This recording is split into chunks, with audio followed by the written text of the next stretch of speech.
This season, Instacart has your back to school. As in, they've got your back to school lunch favorites, like snack packs and fresh fruit. And they've got your back to school supplies, like backpacks, binders, and pencils. And they've got your back when your kid casually tells you they have a huge school project due tomorrow. Let's face it, we were all that kid. So first call your parents to say I'm sorry, and then download the Instacart app to get delivery in as fast as 30 minutes all school year long. Get a $0 delivery fee for your first 3 orders while supplies last. Minimum $10 per order. Additional terms apply. Hello and welcome to the Monitor Brief. It's April 17th. I'm Kristen Tallman. Today's main segment is a conversation with Ali Vaez, International Crisis Group's Iran Project Director and Senior Advisor to the President. Vaez recently co-authored a book titled How Sanctions Work, and we'll talk to what new sanctions imposed on Iran could look like. But first, let's get you caught up on the headlines. As regional tensions run high, Iran paraded drones, missiles, and soldiers on Wednesday to show it is ready for any response from Israel. Meanwhile, Israel faced pressure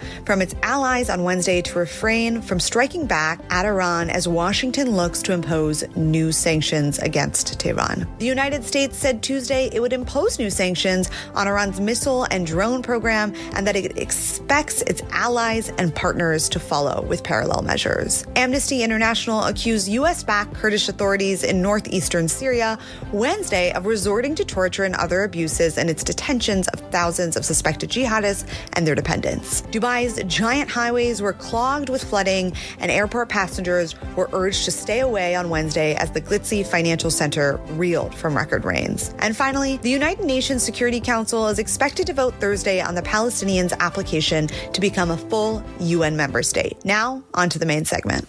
Hi, Ali. Welcome to the Monitor Brief. Great to be with you. So after Iran's missile and drone strike on Israel last Saturday, there's been lots of developments both in Washington, in Israel, and in Iran. Just yesterday, U.S. Treasury Secretary Janet Yellen said that new sanctions would be imposed in the coming days. Can you talk us through a little bit about what the response in Washington has been and what these new sanctions could potentially look like? Yes, Jake Sullivan also issued a statement and promised more sanctions. There will probably be congressional sanctions in addition to sanctions that the Treasury Department will impose as well. But the reality is that the U.S. has maxed out its tool of sanctions already with regards to Iran. There could be tighter enforcement of existing sanctions, but I really doubt that there are any new targets left that would have any impact other than symbolic on the Iranian economy or on Iran's ballistic missile program or its drones production. The reality is that these programs have already been sanctioned to the hilt, and the reality is that Iran's missile program is more advanced than ever, and Iran is proliferating its drones to state and non-state actors. So these are primarily, I would say, in the category of feel-good measures rather than measures that are going to have a real impact on the ground. And I mean, is there more that could be done in terms of oil sanctions and that side of things? So yes, I think there could be more on enforcement side of Iranian oil exports to China. But look, the dial of sanctions is right now 8 out of 10.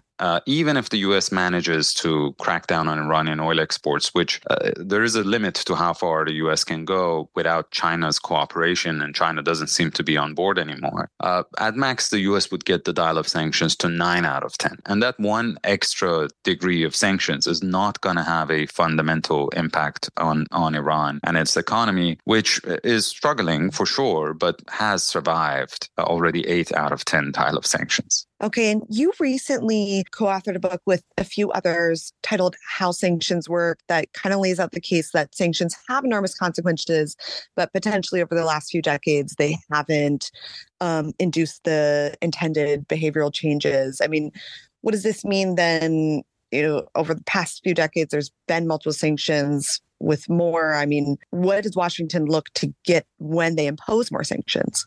Well, look, Iran is already the most sanctioned country in the world. We have more secondary sanctions on Iran than we have on Russia right now. But the reality is sanctions are only effective if you can remove them in response to policy changes. And we have already proven unable to provide effective and sustainable sanctions relief. And that is the main issue here. It doesn't matter how many sanctions we impose. As long as the Iranians believe that this is a one-way ratchet, it's not really a tool that you can use to advance your objectives. It's a tool of punishment, primarily. And again, the Iranian economy is in dire straits, but it has not collapsed, and it's very unlikely to collapse in a world that the U.S. has sanctioned so many other countries that now you have a coalition of sanctioned states that are willing to cooperate with one another to circumvent U.S. sanctions. And key, of course, among these actors for Iran are Russia and China. And so I think we have to have realistic expectations about what sanctions can deliver, and also understand that the more sanctions are layered, the more difficult it becomes to roll them back. And therefore, this powerful tool of statecraft becomes basically useless because it cannot be used as a bargaining chip at the negotiating table. Okay, so we've discussed the response in the U.S. and Washington. Can you talk us a little bit through what's been happening in Tehran over the past couple of days with proposals potentially an Israeli response? What's been the response in Iran? Look, there are two sorts of different messages coming out of Tehran. One is to their own population and the regime's core constituents. And that tone is extremely triumphalist, that Iran has managed to reestablish deterrence with Israel. They even claim that they have killed many people and the destruction has happened at a massive scale in Israel, which of course is not true. But we saw similar echoes after the U.S., after the targeting of U.S. base in Iraq in response to Soleimani killing. Iranians also claimed they had killed U.S. soldiers on the ground in Iraq, which again was not true. But the second message coming out, in fact, immediately, even at 3 a.m., reportedly on the night that the attack took place, to the Swiss ambassador who was summoned, interestingly, not to the foreign ministry, but to the Revolutionary Guards headquarters, is a warning to Israel that if they respond, and especially if they target Iranian territory, that Iran would respond in a much more massive way, and in a way that is not going to be as calibrated and telegraphed as the first round of attack was. And so the risks of escalation remain pretty high, because I think Iran took that very risky step on April 13th in launching that salvo of more than 300 UAVs and missiles towards Israel, with the objective restoring a degree of deterrence.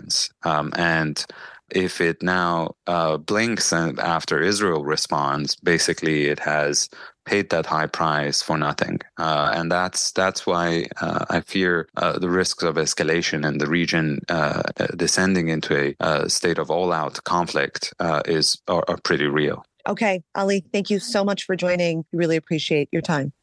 My pleasure. That's it for today, April 17th. You can read about all of these stories and more impacting the region at allmonitor.com.